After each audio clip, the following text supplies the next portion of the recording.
Ridge Racer is a racing game series that is primarily developed by Namco. While Ridge Racer's games were mostly released in arcades and on the PlayStation 1 at the time, Ridge Racer 64 would be the first game in the series to be exclusively developed and released by Nintendo. Ridge Racer has a unique gameplay style where you start in last place and gradually work your way up to first, which I guess really sounds like any other racing game, but you typically won't see much of the top 3 until the second or third laps as long as you play well enough. There's also a time limit in every race. Your timer will increase by passing through checkpoints or on to the next lap. Ridge Racer 64 offers a few cars to choose from at the start. As you progress through the Grand Prix, you have the capability to unlock better cars by beating them in the car attack mode. The starter cars have lower stats which are based on speed, acceleration, handling, and grip. The first 3 stats are basics for your typical racing game, but grip is a little different. The grip stat determines how well your car can drift and the speed that's lost while drifting. Now let's go back and talk about the unlockable cars real quick. This game relies heavily on progression. They intended for you to beat the early races with the basic cars, unlock new ones, and then use the newer, better cars to beat the more challenging races. But what if we tried to do the exact opposite of that? The Caddy car is an early unlockable that can be accessed by turning around at the start of Ridge Racer Novice, ramming into this wall, racing through the track mirrored after the wall clears, and finishing in first place. The Caddy car is a silly, boxy little fella. It certainly doesn't lack in speed, handling, and style, but it has no grip to speak of, and some of the worst acceleration in the game. While the Caddy car may not be the absolute worst car in the game, its bad grip and acceleration are a huge hindrance. So, hop on in and let's go on an adventure to see if you can beat Ridge Racer 64 using only the Caddy car.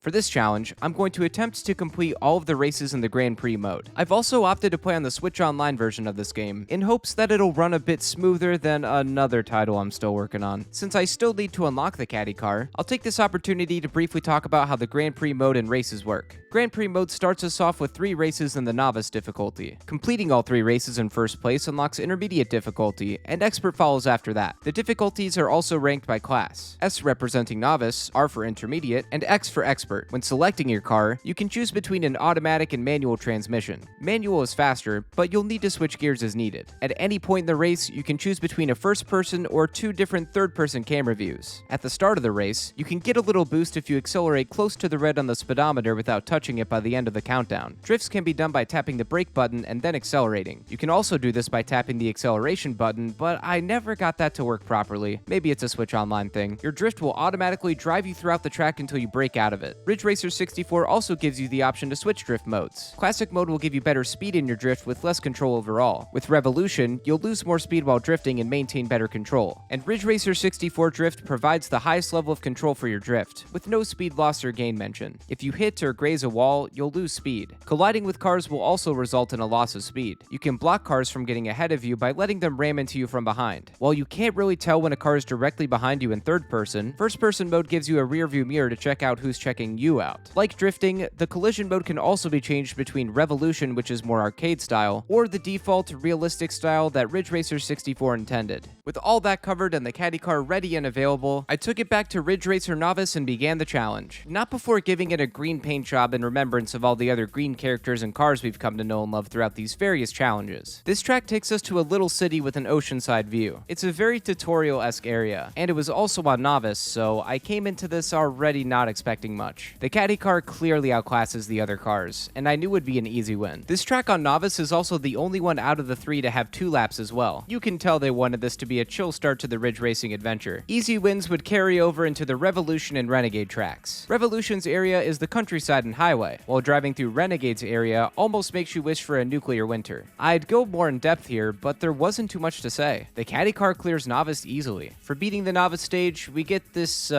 trophy, and unlock the intermediate tracks. As the difficulty increases, the tracks will change up a bit as well, giving you lengthier laps by changing up the routing and starting spots. Your speed increases, and the cars you race against will also change to match the difficulty. Ridge Racer Intermediate added an extra lap to the track, but that was about it. With the increased speed, I found myself hitting walls much more often, but we'll address that here soon. For now, I got another first place finish on my first try. Revolution's track is the first one to switch up the route. While the track is fairly wide and spacious, I found difficulty in clearing some of the turns without hitting a wall. Revolution was a little tougher than Ridge Racer, but nothing the Caddy car couldn't handle. The easy wins would come to an end with the third and final track of the intermediate stage, Renegade. The track goes from daylight to nighttime, and the route changes, adding tighter turns and narrow roads. This was not working out for me in any way, and the reason for that being was due to my lack of drifting knowledge. Up to this point, I had been relying purely on speed and making the most of my turns with the assist of braking. While it's potentially possible that I could have beat this stage without properly utilizing the core game mechanics, I was suffering far too much and finally took the time to learn how to execute the drift. If you've seen any of my challenge run videos, you know that me and drifting mechanics in racing games got a little bit of history. Oh, right, the drift! I forgot about that. But they're usually not too tough to get down. I've never played a Ridge Racer title before, and in my defense, nowhere in the game did it offer me a tutorial on how to play or drift. But boy howdy, do I wish it would have. Drifting in Ridge Racer 64 is a challenge in and of itself.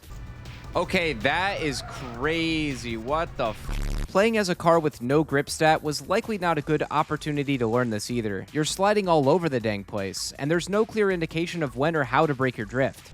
Like, why is it doing this? Please go back to normal. If anything, drifts put you in this autopilot driving mode until it's over, so that was nice. Drifting in Intermediate Renegade was a must, and it took what was supposed to be a 3-minute long race into an hour-long endeavor and drift training session. I got close to winning a few times, but didn't have it all together just yet. Oh. Okay, it's the last stretch. No! No! No! My drifting skills were hardly up to par after a while, and in this particular race, I had only done increasingly worse in every lap, but somehow I managed to finish on top and collected another ugly trophy. The hell even is that? This opens up the Expert tracks, and they're not called Expert for no reason. Ridge Racer Expert puts us in a different starting position, and adds a not-so-fun section with a ton of tight turns and movement. With the other cars being faster than ever before, my goofy wall hits weren't so funny anymore. The speed loss you take from hitting a wall is devastating to the Caddy car because the acceleration is so abysmal. One single wall hit can decide a lot. While I did almost beat this track on my first try, the aforementioned walls got in my way, preventing sweet victory. This is an unfortunate perfect example of the Caddy car's flaws in the late game. It's fast and capable of winning, but mistakes have to be few and far in between. The biggest hurdle to jump through was this section. The path is so tight and you don't have any time to slow down. In one attempt, I made it to the very end and had a nasty crash that cost me everything. Yeah, it was fine, I think. That's not. Hold! Oh no!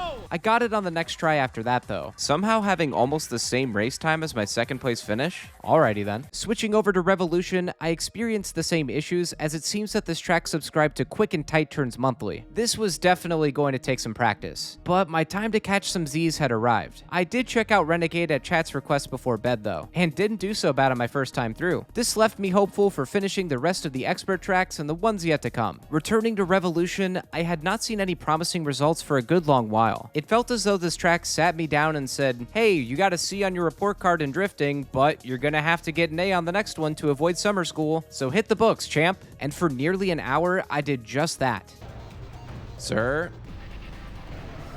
Oh my god, please. There we go, watch this. Like that Ooh! Ooh, baby! Slid into those DMs over there. Like I saw some kind of fine and wanted to holler.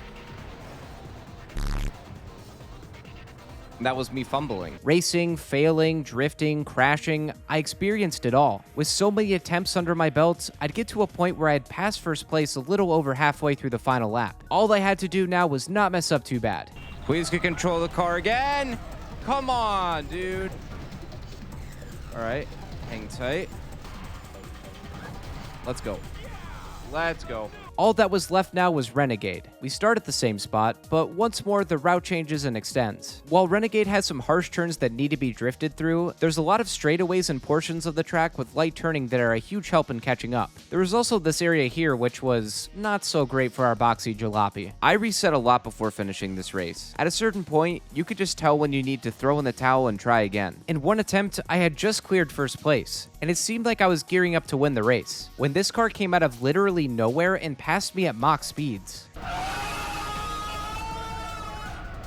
Jeez, it's his problem. This had never happened to me throughout this entire playthrough, and I still can't fathom what may have caused such a large speed increase. While mildly annoying, I didn't let that discourage me, and after resetting a few more times, I turned lemons into lemonade and won the race. With all the novice, intermediate, and expert races completed, the credits rolled, and I proved that you can beat Ridge Racer 64 using only the— hang on a sec, is that Billy Mays? Wait just a darn minute, there's more. After rolling through the faux credits and receiving this thing, the extra tracks are unlocked. Can't say I've beaten the game without going through those. The extra tracks are reverse versions of all the previous ones played, but the cars you race against are now even more difficult. Despite this, the novice races were still not that hard. I'd like to think that by this point, I had the game down fairly decently, and mowed through these races with only one reset happening in Revolution due to one too many bumps and dings. The fourth beautiful gold trophy was collected, and the intermediate extra races were now ripe and ready to be picked apart one by one.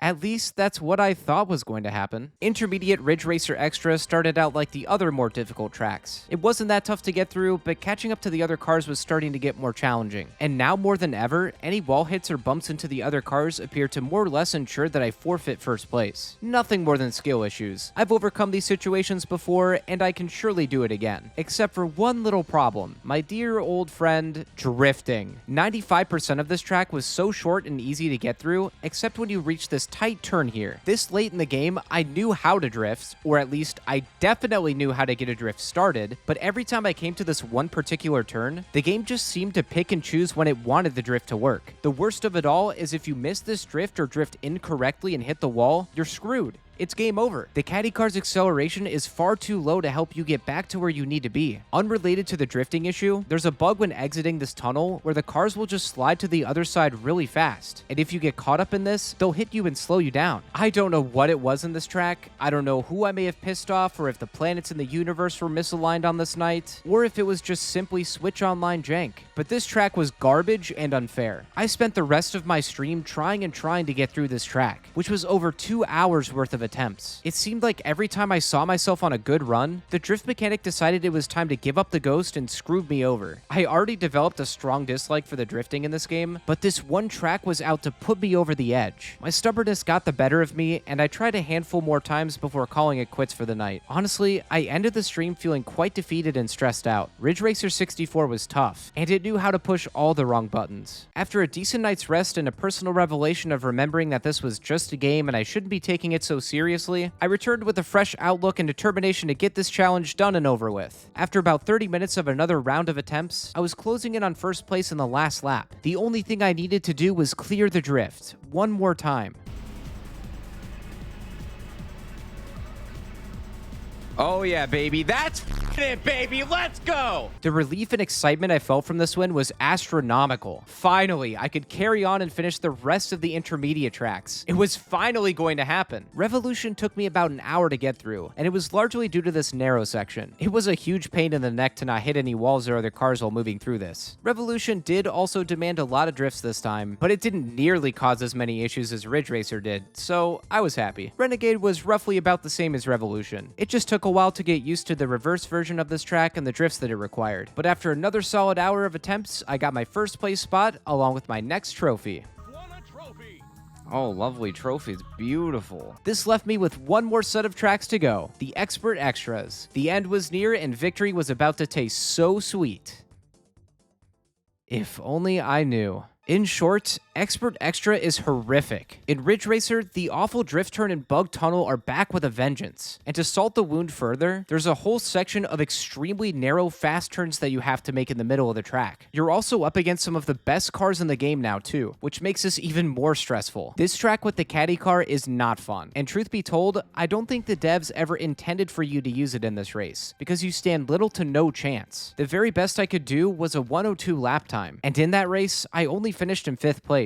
Once more, I began the grind session on one track that lasted way longer than I ever wanted it to, but it didn't kill my drive. This was going to be just like any other track that I struggled to finish. Tomorrow, I'll play the track for another hour or less, come out with a win, and finish the expert circuit along with the challenge. And so the next day came and I put myself to work. Slowly but surely, I was getting this track down fairly well. My drifts improved drastically, and I was able to somewhat consistently hit the crazy turns with minimal mistakes. Eventually, my best lap time moved down to 1:01, and soon after that, it became 1 minute exactly. I almost got second place too, which would have been the best I've done so far. The finish line was on the horizon, and I was getting closer and closer, so I kept practicing. And practicing, and practicing. But the more that I played, the more that I felt something was off. I had been at this race for over 4 hours by this point, and it seemed as though I had completely plateaued. My lap times were okay, but catching up to second almost never happened, and on the few occasions it did, the car in first was never in sight. By this point, I had tried everything. I even changed my settings to manual to increase my speed even more, but nothing was working. I just couldn't seem to ever reach first place. So I decided to bust out Old Reliable and use save states to see what time I'd need to reach the end with a win. My best track time was a 3:08, so I knew that had to be improved quite a bit. It started with a 1:02 in the first lap. Pretty decent considering you have a slow start with the Caddy car's poor acceleration and now manual settings. Then, after resetting a bunch of times, I got a 1 minute second lap, which I thought was perfect. If I could do that one more time, surely that'd be enough. Soon, I'd pass second a little away from the track's end, and in the moment, I knew this was it. I cleared the awful drift, saw the finish line, but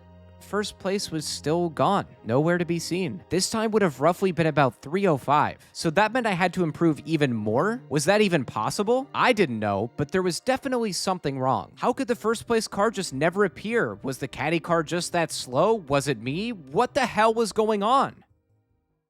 Well, I'll tell you what was going on. I don't think the Caddy car can clear this track. At least, likely not without some tool assistance. Allow me to explain to the best of my abilities. As I mentioned before, Ridge Racer 64 is all about progression. By this point, the game's devs expected you to have unlocked the cars needed to clear these tracks. While the Caddy car's speed stat is incredible, it lacks the acceleration needed to back it up. So then you might say, okay, well it has the speed, so just don't slow down that much or hit anything. A valid point. Not hitting any walls and executing perfect drifts could lead to a first place finish. But in my opinion, this is nearly impossible for a human to pull off. Off camera, I played the crap out of this race, trying to improve my time even more. I eventually got myself a 3:03 finish with the Caddy car. But guess what? Even with taking down 5 seconds off my best time, I still didn't see the first place car anywhere. It was long gone, so what gives? Well, I figured just playing as the Caddy car wouldn't give me the information I needed. I had to unlock a better car and play through this track to see what time I'd need to make this happen. I went for the Assoluto Infinito, since this was the car used in speedruns that go into the late game. This car has incredible stats, and while it doesn't max out speed like the Caddy car does, it has amazing acceleration. So I brought the Infinito to the races and got back to work. The acceleration makes a major difference. Soon enough, I'd catch up with the second place car in the final lap, right around the same spot and time frame I had done with the Caddy car. And wouldn't you know it, first place was close by and visible. I passed both of them with ease and finished with a total time of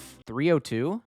3:02? My best time with the Caddy car was 3:03, and first place didn't even spawn. This had to be an issue with the game, right? Well, actually, I have no idea. I'm no expert here, and there isn't a ton of info to go off of online. My theory in this is that the Caddy's car acceleration is just too low, and it may be unable to reach a certain threshold within the game to load the first place car. I'm sure someone out there could answer this question, and I'd love to hear your thoughts and theories in the comments. I don't want you to think I just threw in the towel on the other tracks. I gave them a fair shot, but it was abundantly clear that the Caddy car isn't capable of keeping up with the other cars in either track. But let's say it's a skill issue. Let's say you could complete all of the tracks and reach the second set of credits. There's still 2 more tracks that'd be left to complete: Ridge Racer Extreme and Extreme Extra. These tracks put you up against even more difficult cars than Expert. You also only have 45 seconds to clear the first lap, which I was only able to do once. Ultimately, I came to the final conclusion that you can't beat Ridge Racer 64 using only the Caddy car. If you made it this far in the video, I want to thank you for watching. Up to this point, I have never seen a challenge run that is pretty much undeniably unbeatable. I've gone through some frustrating games before, but they always had some sort of light at the end of the tunnel, even if it was left up to RNG. While it's a bummer to get so far into a challenge just to find out it's incompletable, it was rather refreshing. I've been completing challenges for a while now, and this series was way past due for a loss. Ridge Racer 64 is a game that was unfortunately just not designed for this kind of challenge, though it could still potentially be possible with some tool assistance. If there's anyone out there who wants to give this challenge a go, or at least complete all the expert tracks with the Caddy car, I'd love to see it. To me, Ridge Racer 64 is just an alright game. I like the scenery around the tracks, and the gameplay is overall okay, but where it really shines is its soundtrack. The songs really didn't need to slap so hard. It was a huge aid in this frustrating experience. But oh my heavens, the drifting. I hope I never have to deal with such an awful drifting mechanic like this in a racing game ever again. Be sure to hit the like button if you enjoyed this video. Also, I stream all of my challenge runs live on my Twitch channel and here on YouTube. If you'd like to check that out, be sure to subscribe or follow me on Twitch. The link to my Twitch channel, along with links to my other social media accounts, can be found in the description. If there's a challenge run you'd like to see, you can also check out the description for a direct link where you can submit your ideas. Thanks again for watching, everyone. See you in the next video.